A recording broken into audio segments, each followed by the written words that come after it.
বরিশালে ৬ শতাধিক প্রাথমিক বিদ্যালয়ের ভবন এখন লক্ষাধিক শিক্ষার্থী শিক্ষকের শঙ্কার কারণ হয়ে দাঁড়িয়েছে। দীর্ঘদিন ধরে মেরামত না হওয়া এসব বিদ্যালয় ভবন ব্যবহারের অনুপযোগী হয়ে পড়েছে।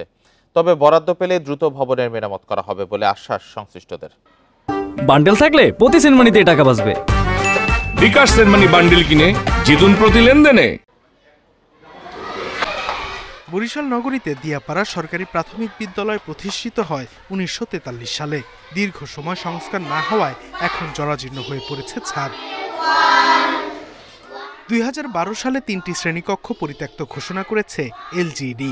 তারপরও বাধ্য হয়ে সেখানেই চালাতে হচ্ছে শিক্ষা কার্যক্রম। প্রাকৃতিক বিপর্যয় আসলেই আমরা কিন্তু আমাদের শিশুদেরকে নিয়ে মাঠে চলে যেতে হয়। আকাশে যদি মেঘ করে তখন আমরা বাচ্চাদের নিয়ে ছুটে নিরাপদে কোথায় থাকবো সেই টেনশনে আমরা থাকি। দুর্যোগ তো অনেক বড় ব্যাপার।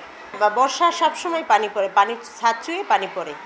একই পরিস্থিতি নগরীর সাগরদী রূপাতলী সরকারি প্রাথমিক বিদ্যালয়ের। প্রায় খসে পড়ে ছাদের পলেস্তরা। এতে বিভিন্ন সময় শিক্ষক সহ অনেকেই আহত হয়েছেন। একটা ভীম এবং ওয়াল ভেঙে ভেঙে পড়ছে, এতে বাচ্চা আহত হচ্ছে, শিক্ষক আহত হচ্ছে। এমন পরিস্থিতিতে সন্তানের শিক্ষার চেয়ে সুরক্ষা নিয়ে বেশি চিন্তিত অভিভাবকরা। আমরা বাসায় বাচ্চাদের এখানে রাখি, যখন বাসায় যাই তখন অনেক টেনশন থাকে। ঝুঁকিপূর্ণ বিল্ডিং, এটা মেরামত করার অবশ্যই দরকার। আমরা বাসায় নিশ্চিন্তে বসতে পারি না, কারণ এই জায়গা ঝুঁকিপূর্ণ, কখন কি হইতে পারে।